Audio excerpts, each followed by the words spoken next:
আসসালামু আলাইকুম রহমতুল্লাহ বরকাতুহ। তে বন্ধুগণ, আশা করি আল্লাহ পাকের অসীম রহমতে সকলেই সহি সালামত আছেন। তে কবি গাজী আক্কাস আলী ইউটিউব চ্যানেল 017140885009 এর পক্ষ থেকে আপনাদের সকলের প্রতি রইল একান্ত আন্তরিক শুভেচ্ছা ও ভালোবাসা। তে বন্ধুগণ, এখন আপনাদের সামনে যে বয়ানটা রাখবার চেষ্টা করব, এই বয়ানটা খুবই গুরুত্বপূর্ণ এবং এইটার রোগী আমার কাছে বেশি এবং চিকিৎসা দিয়ে থাকি। এই রোগটা হলো ধ্বজভঙ্গ। ধ্বজভঙ্গের যে ক্লাস চলতেছিল এটা অনেকেরই মনে আছে। আজকে হলো ধ্বজভঙ্গের 30তম ক্লাস।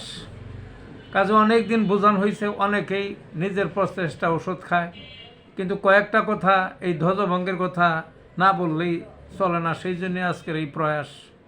তো কী কথাগুলো হলো এই যে পুরুষের যে লিঙ্গটা আছে, এই লিঙ্গটায় যাদের ধ্বজভঙ্গ হয়েছে, কারো কারো ওই রক্ত চলাচল বন্ধ, ওই যে ইয়ের মধ্যে রোগ আছে, তো লক্ষ লক্ষ ভিন বা রোগ যেটাই বলেন রক্ত চলে, সেই রক্ত চলাচল কারো এই অসুখে বন্ধ হয়ে গেছে। তাহলে রক্ত চলাচল বন্ধ। আর একটা কি, রোগগুলি কারো কারো শুকাইয়ে গেছে। তো শুকাইয়ে গেলে তো এমনি বন্ধ হয়ে যায়। কারো কারো রোগগুলি মারা গেছে। তাহলে চরম পর্যায় কেন এটা হয়েছে? দীর্ঘদিনের অনাচারের কারণেই এই সমস্ত সমস্যার সৃষ্টি হয়। কারো সমস্যা বেশি, কারো মধ্যম পর্যায়ে, কারো গভীর পর্যায়ে। এখন সবাই বলে কয়দিনে সারবো এই অসুখটা, বা 1 মাস 2 মাস খাইয়ে কয় যে সারলো না কেন। এইটা চলবে না এখানে। কারণ যার কম পর্যায়ের অসুখটা তার তাড়াতাড়ি সারে, যার বেশি পর্যায়ে মাসের পর মাস খাইতে হয়, এখান তো নিরাশ হওয়ার কিছু নাই, তবে সারে হোমিওপ্যাথিতে। তা আমি অনেক ঔষধ বলেছি, পদ্ধতি বলেছি, সবই বলে দিছি।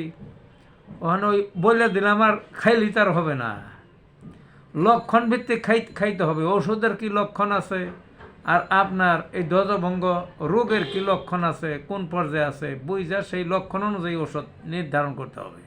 সেই জন্য রোগী যারা শুধু বাজারে গিয়ে দৌড়াইয়া ওই ওষুধ কিনে খাইলে চলে না, ডাক্তারের শরণাপন্ন হইতে হয়, বুঝছেন না? ডাক্তার যদি সঠিকভাবে বাঁচাইতে পারে তাহলে তাড়াতাড়ি সারে। কাজে এখানে নিরাশ হওয়ার কিছু নেই। যাদের দেরি হইতেছে মনে করবেন ওই জটিলতা আছে।